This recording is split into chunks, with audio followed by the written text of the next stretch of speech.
So today's exciting topic is going to be what we call impulse, but before we get to that, I'm going to leave you hanging on the edge of your seats for a minute.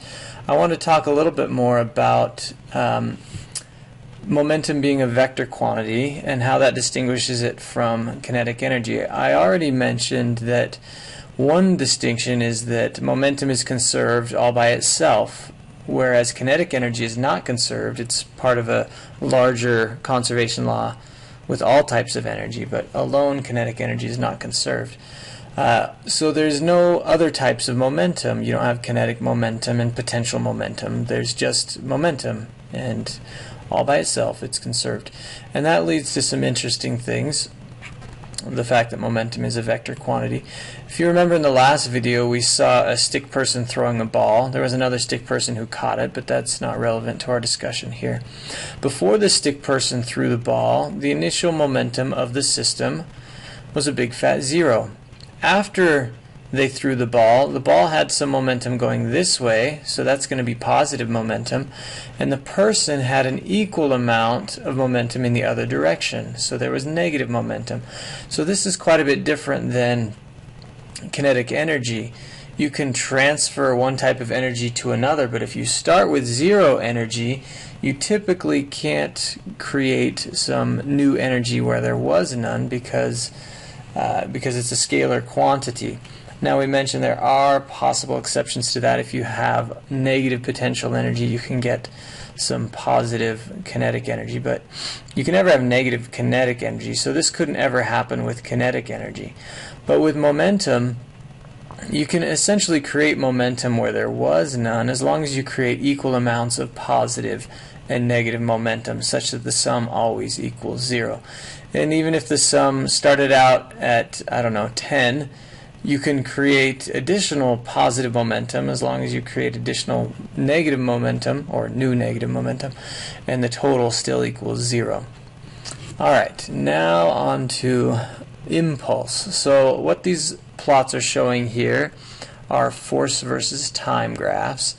So this is typical for a lot of collisions. If you're bouncing a ball on the ground or hitting a golf ball or a baseball or something like that, what you tend to have is a very large force over a short amount of time, and it spikes up real quickly. So in our impulse problems, we call this an impulse here, a force exerted over a certain amount of time. So impulse equals force multiplied by time. The nice thing about these impulse forces is they tend to be so big, even though they're short-lived, that we can ignore all other forces. If I'm looking at the forces acting at a ball bouncing off the ground, the gravitational force really doesn't play any part in that. It's just the force between the ground and the ball that we would have to pay attention to. Alright, so we've seen force times time before. We said that that was the same thing as change in momentum. That's an ugly delta there. Ugh. So ugly, I have to erase it. Okay.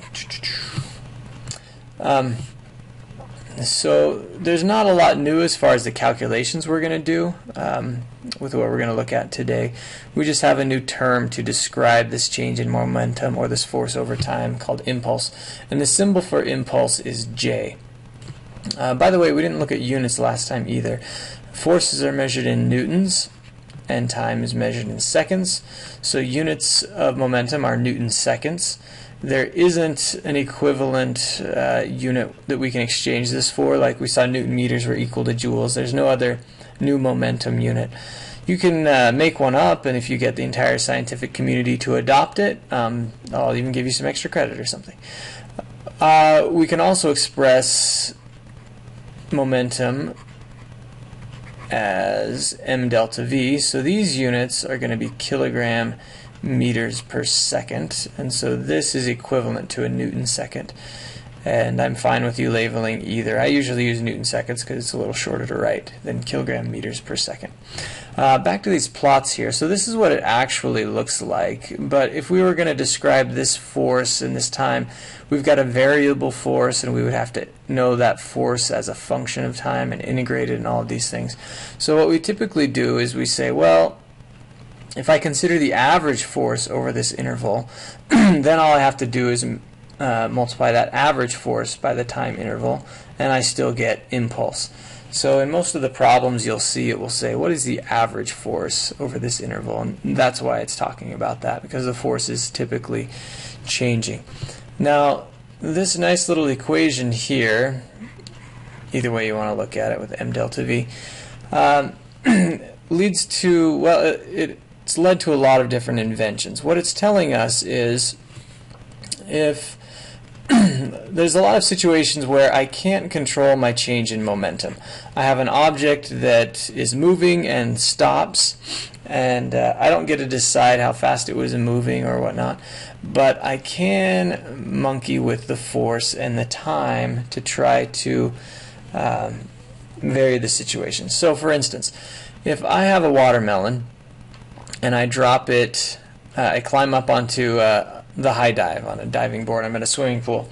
If I drop the watermelon over the side of the diving board so that it lands on the concrete, well, it's going to have a certain momentum right when it hits, given by its mass and its velocity, right? Well, that change in momentum is going to be from its initial velocity to its final velocity of 0, so I can't change that. That's determined by how high I was when I dropped it. So that watermelon is going to go splat. But if instead I drop the watermelon off the end of the diving board and it lands in the water, it still has the same change in momentum because it was going just as fast when it hit the water as it was when it hit the concrete, assuming they're at the same level. We've got a nice infinity pool or something. So we can't change that, but what we do is we increase the time when it hits the water, and that decreases the force. And so the watermelon will just go sploosh and will float back to the surface instead of going splat.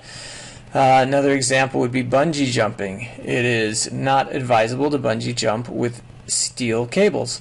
Those cables will certainly stop you, but they will stop you in a very short amount of time, and if this is small, the force is very large and you will most likely die. So we use bungee cords, and those stretch nicely and they stop you over a very long period of time, relatively, compared to the steel cables. This is why airbags were invented.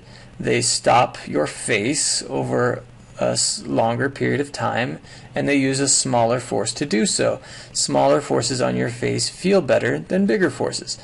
And you know, when they first made cars, everything was kind of metal on the inside, and they realized, oh, that doesn't feel very good to hit. So then they made padded dashboards and whatnot, and now we have airbags. So let's look at a quick calculation of just how much an airbag can change the forces acting on you.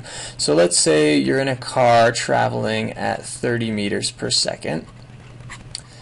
Okay, that's about 67 miles per hour, so you're on the freeway or something like that. And let's say you've got a mass of 60 kilograms. And if you get in a wreck and there's no airbag and your face just slams into the steering wheel, let's say that the time to stop you is 0.2 seconds. So in this case, we can look at the force acting on your face.